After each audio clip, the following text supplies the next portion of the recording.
आप सभी लोगों के नमस्ते प्रणाम। आप सबको स्वागत करते थे और आप लोग बहुत ही सुंदर शिव विवाह गीत सुनावत थे।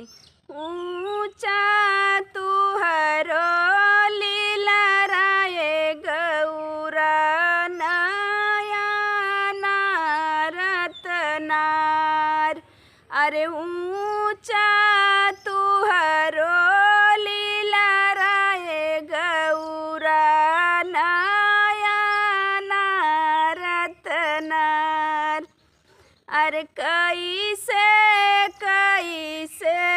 रहलू ये गौरा शिवाजी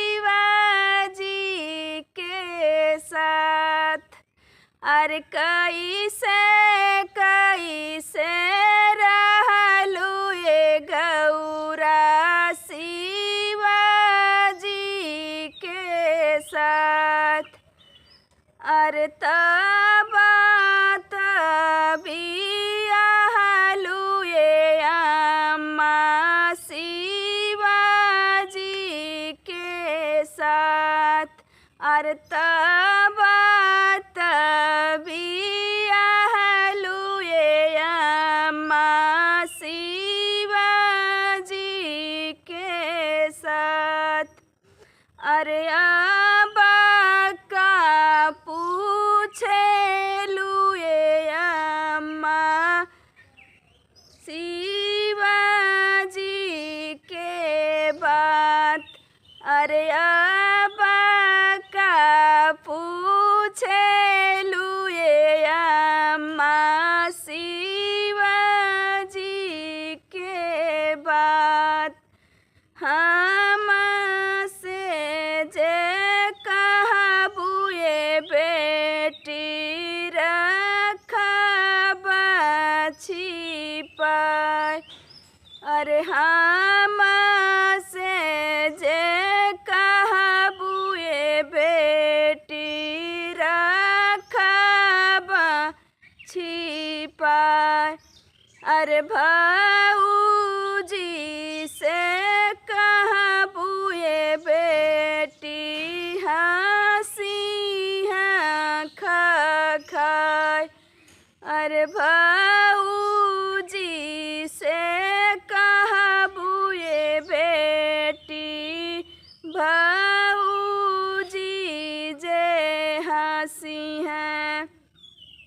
बयला की सवारी आए अम्मा सहलो न जाए। बयला की सवारी आए अम्मा सहलो न जाए। भांगिया धतुरवाए अम्मा शिवा कयहार। भांगिया धतुरवाए अम्मा शिवा कयहार। भांगिया धतुरवाए अम्मा शिवा कयहार।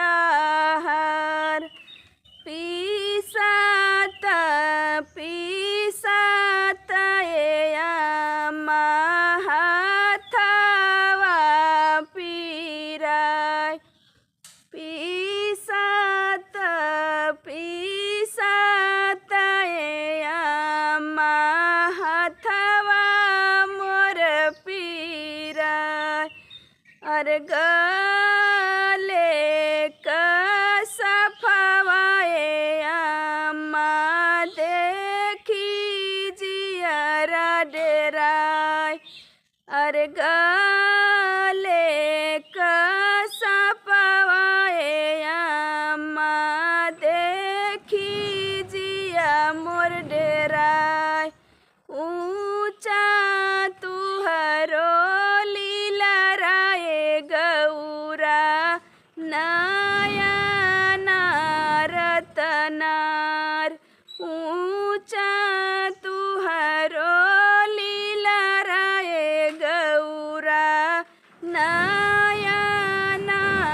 अरे कैसे कैसे रहलू ये गौरा शिवाजी के साथ।